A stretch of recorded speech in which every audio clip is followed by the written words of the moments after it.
Good morning. As you can see, I am literally just playing fetch with my dog, and I honestly just wanted to talk about number one. I am struggling with staying on routine as far as like waking up early and my diet and I guess my fitness. And number two, struggling with my video career. Not really struggling, but just issues, problems that everyone comes across when they are starting a new business or starting or continuing to run a business. And I had another subject in my head, I think. I guess like my life views in general.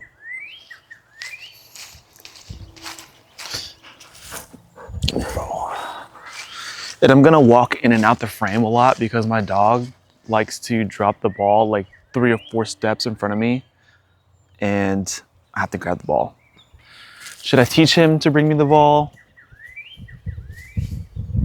To bring the ball all the way toward me? Yes.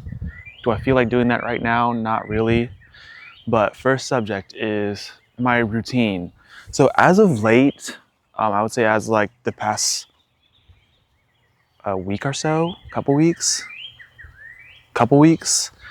since my sister's wedding, which was fun. I hope you guys enjoyed watching that video. And if you haven't, check out that video. I think you can pin something over in the corner up here, so I'll do that. But I'm like a momentum kind of guy, right? Once I get into it, once I kind of get into a routine, I'm waking up early, I'm working out consistently, I'm eating right. Like I just keep going, and I enjoy it. But once there's like, I'm not gonna call it a speed bump, but like a pattern interrupt within my routine, it is so hard, and I'm just making excuses too. Like it is hard for me to kind of get back into the groove of everything and kind of build up that momentum that I had before the pattern interrupt. And I guess this is just me kind of holding myself accountable and telling you that I am going to get back on my routine of waking up early, and I still read the Bible every day. I still have the goal of finishing the Bible by the end of the year. So that has been consistent. And I think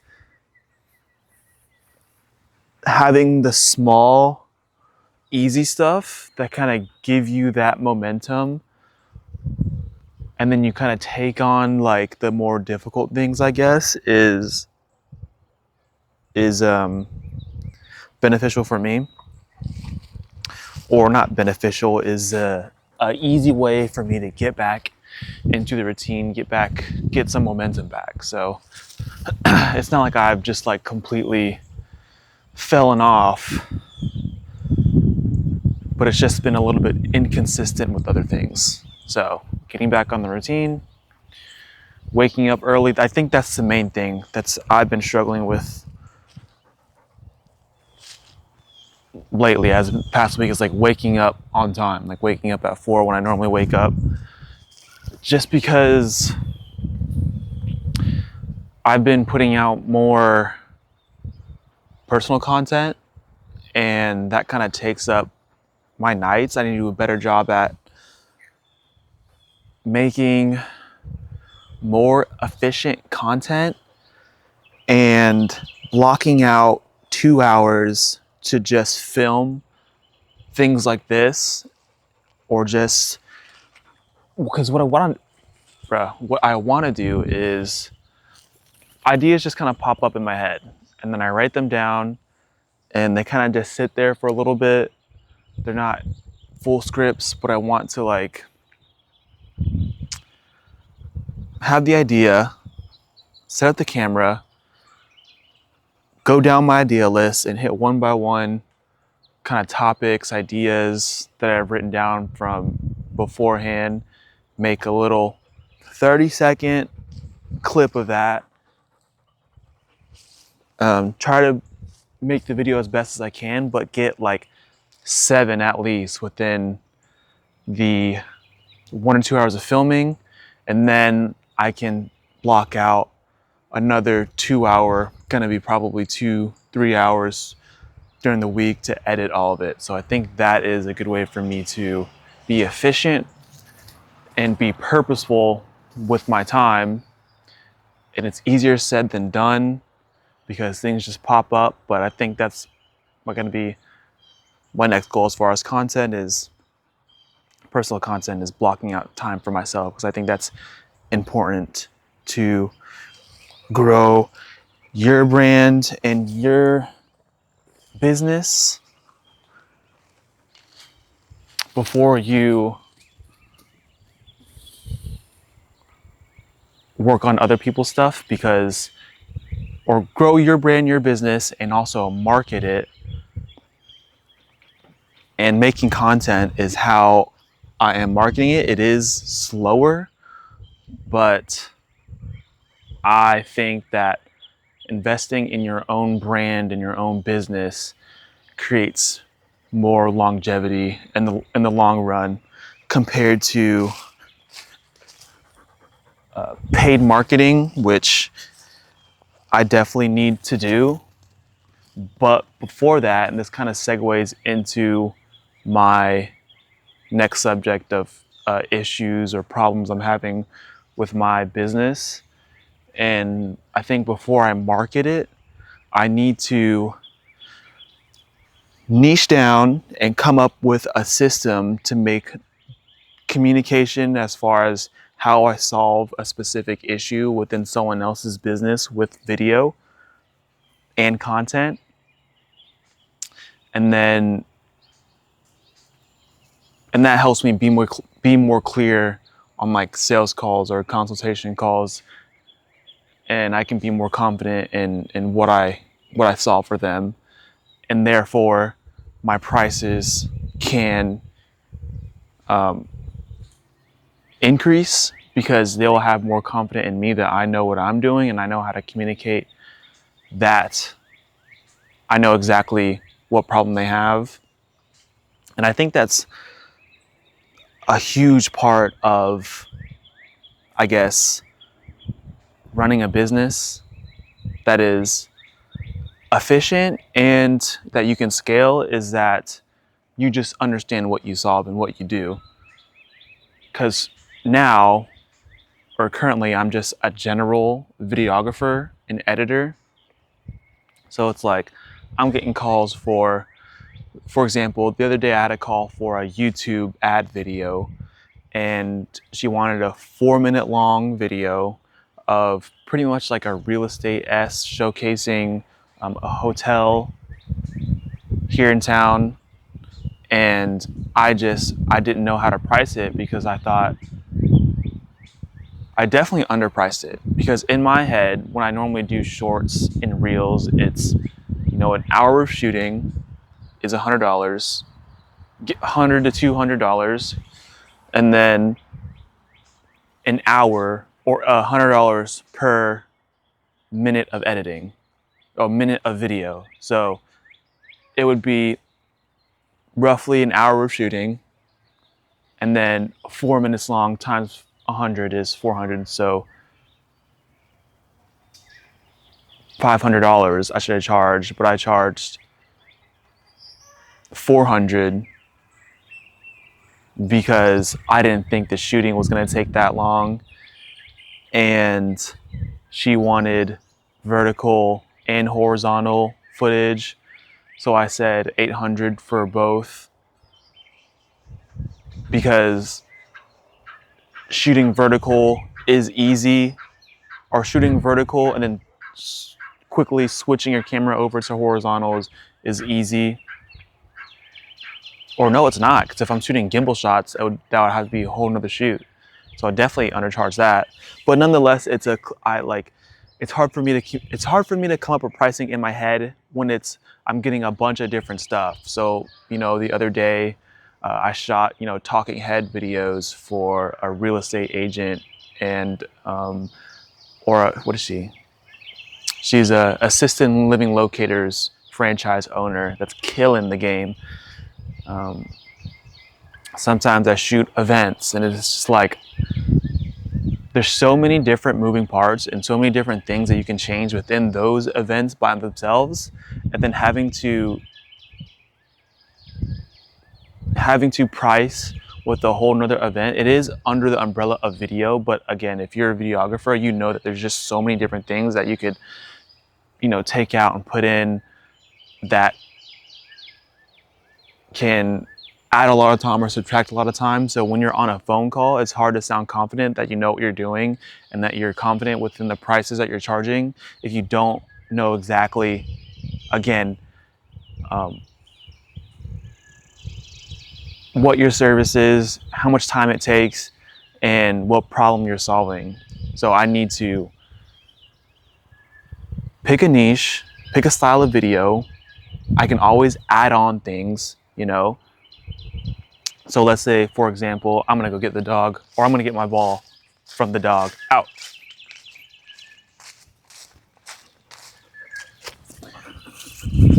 For example, I had the idea of talking head videos for professionals, so like attorneys, coaches, and this might be even too broad for that. Attorneys, financial advisors, coaches, anything that is really informational heavy that people or general audiences are just kind of tax attorneys, stuff like that, where people are just kind of don't want to sit down and get into the nitty-gritty of it. I think talking head style videos for that, mixed in with interesting captions, and I can schedule another day for like a B-roll. So it would be, or even shoot it all in an 8-hour span within one day a month, less than that. So maybe 2 hours of just talking information, kind of podcast style, talking head, things like that. If you know who Layla Hormozy is, or like Alex Hormozy, they do these talking head style videos, and they clip them up into little reels with captions. And I think that's, one, beneficial for the audience because they get the information. Two, beneficial for the professional because they save a lot of time and they can get a lot of content within a 5-hour span or within a day. For me, it's easy to scale because I'm delivering a similar, if not the same, service to each of my clients, and it's consistent, and I can easily price that and build out systems to scale. So once I can do all that, and again, easier said than done, once I can do all that, I'll then put in paid ads, and that would further scale the business, and I can better or more efficiently grow. And another thing that I want to do, and I think this is where kind of my head is, I also would like to do weddings. I did a wedding a month ago and it was fun. And I saw that videographer on my sister's wedding and what he was doing. I thought it was cool. I think weddings are a lot of fun and a really great time because it brings a lot of people together for a great reason. And I would love to use the gift God gave me to contribute to that of someone else's celebration of love. I think that's a great cause, and that's easily scalable as well. And also, I just think for some reason, I just think being a wedding videographer and making money is just so easy because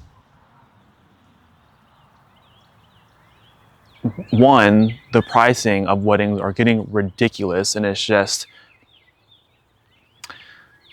I don't want to say easy money, but like there's a lot of money in it. And I think a lot of wedding videographers are just doing it as a hobby, like on the side, or they're doing like 100 other things. So I can focus on like 2 things, like business content, talking head, and weddings. That could be, and 2 separate businesses as well. That could be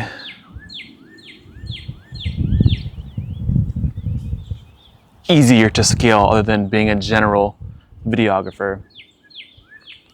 So yeah, that kind of helped me talk through. This is what my bottleneck is. I'm saving money for all the gear because I need lights. I'm going to upgrade a camera. I need to upgrade my MacBook, and then that in itself, and I need to upgrade a gimbal. So that in itself, and I could take out a loan, a business loan, but I did it before, and that was all on credit cards, right? I never took out a loan for my first camera. Please don't hit my camera. Oh my gosh, my dogs are just running. Shh. I did it before, so I literally bought this camera and this lens and a MacBook all within a week on a credit card. Well, one I financed through Amazon. So I was like, the lens was $800, camera was $25, MacBook was $22. So math is like what, $4,000, I guess, probably a little bit more. And that was when I was living with my parents working at UPS. So I guess and it worked out. So like, if I could do it once, I could do it again. So I'm leaning towards that.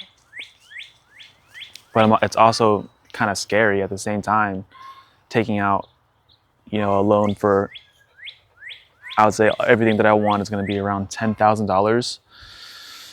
But it'll be all under the business. So I guess it's not personal debt, which is less risky. And I guess life-wise, I can't complain, really. I think I'm just getting used to the consistent working still, or not the consistent working, the marathon of being great at anything is like, it's freaking boring.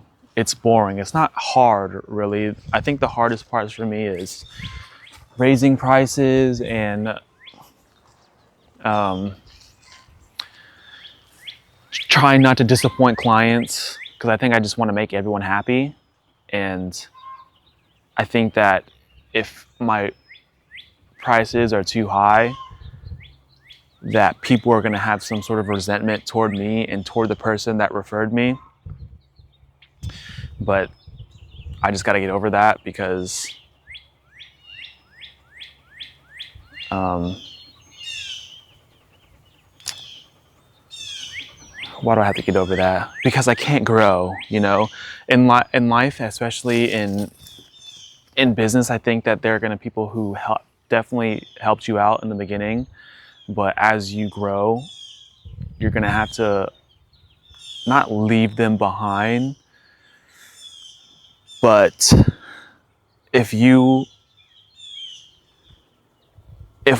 so like for me, so like making content, if my content doesn't contribute to their growth and they're making more money, and then I raise my prices on a service that doesn't really work or they're not happy with,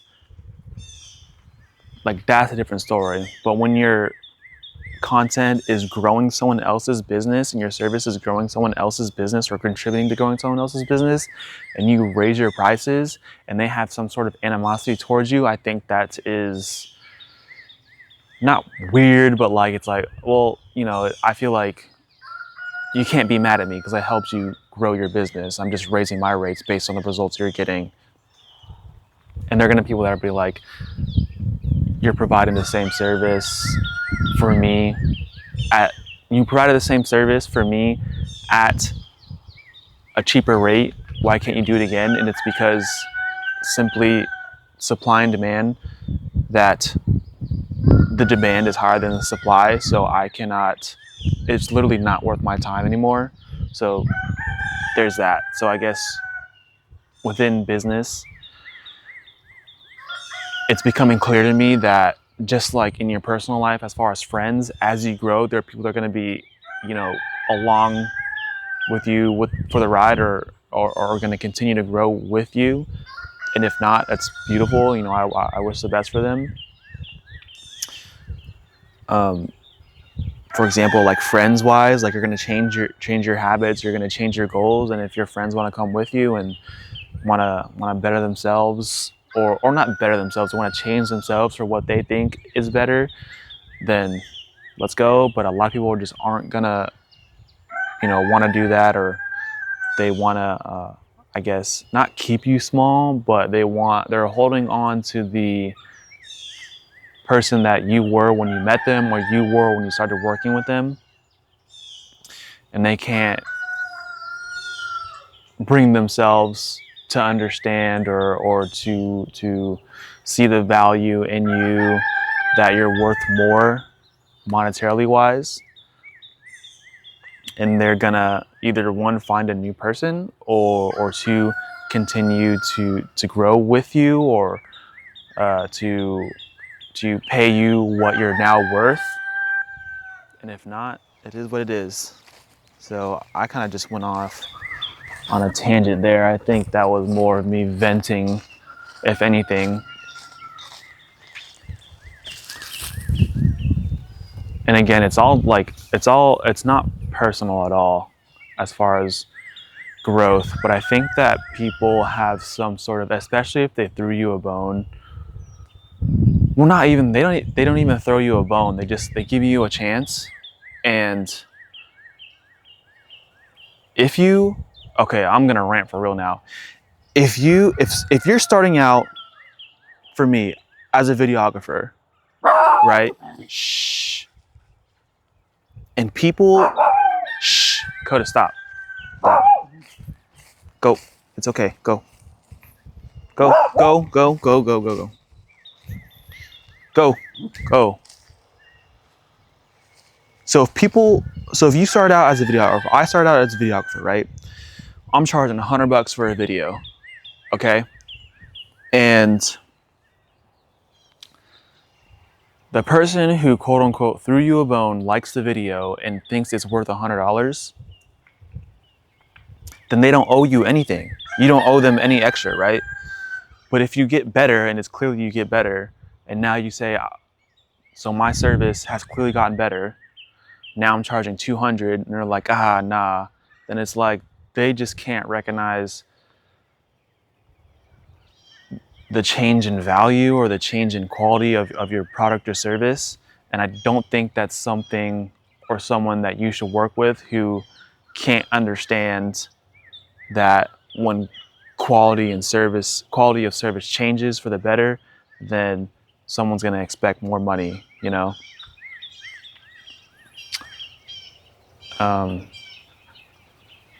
What else?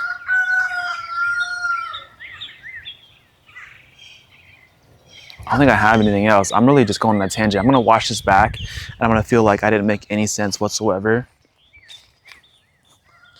But this is just, I'm honestly just dumping onto you right now, which is, I don't know if it's healthy. I think it is healthy because it is a form of, I guess, therapy for me, kind of just speaking my thoughts out and kind of putting it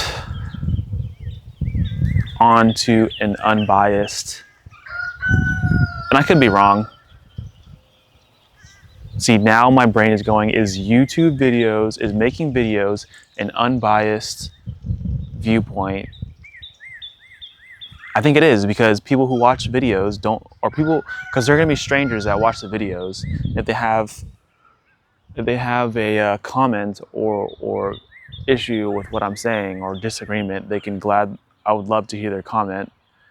But, and I'm the type of person who loves comments, because I know when something is coming off as genuine, or when something is coming off, or genuine criticism, or when something is coming off, or genuine criticism and advice, and when something is coming off as just like kind of negative, and I can easily distinguish between the two, so I'm okay with like the comments, or like,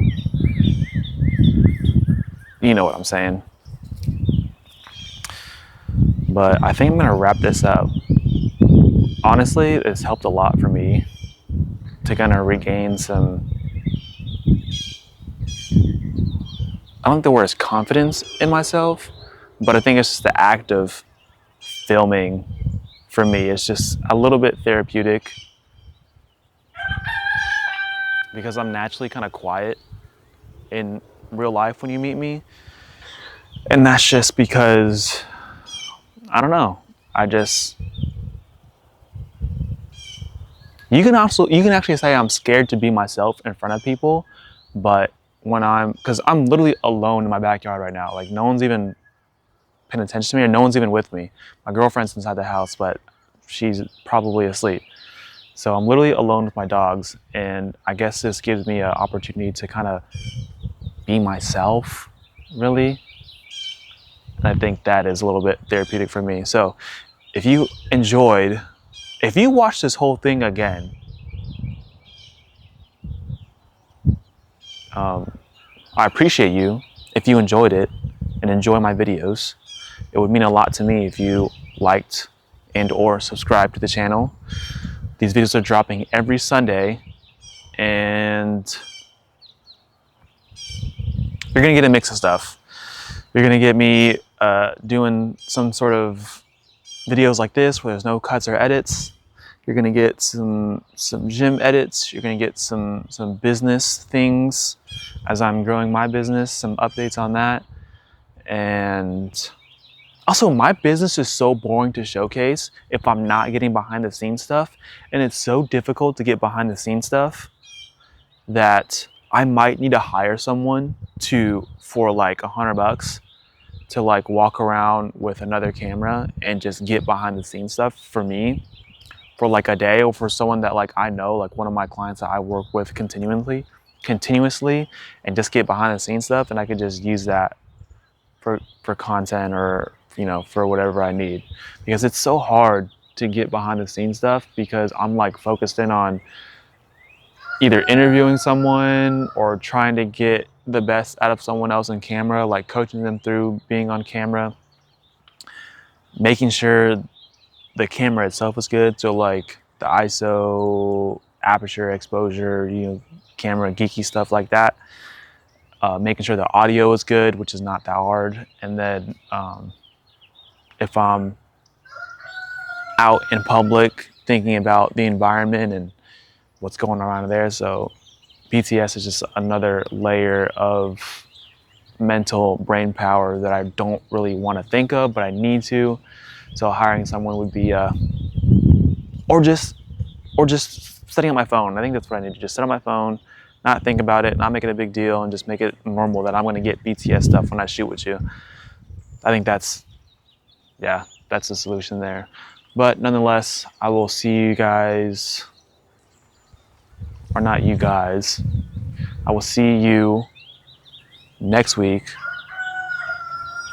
with another video. I hope you enjoyed me talking through my head a little bit, and I hope you can relate with what I'm saying, or can kind of see my viewpoint on how I'm trying to navigate life. And I think that's, again, the whole purpose of this channel is I'm just trying to figure it out, just like everyone else. And I'm not afraid to admit that I don't have everything figured out. There are a handful of things that I'm confident in, but other than that, I'm just a regular guy trying to live life to the best of his ability, fear God, have a six-pack, and make, or like not even make enough money to provide. Just like, I like the game of making money. It's kind of fun for me. So just make as much, I think the goal is for money is make as much money as possible without lowering the quality of your life and your fulfillment. So yeah, those are the goals. So if you like those goals, again, like, subscribe, follow me along with the journey, and I appreciate you.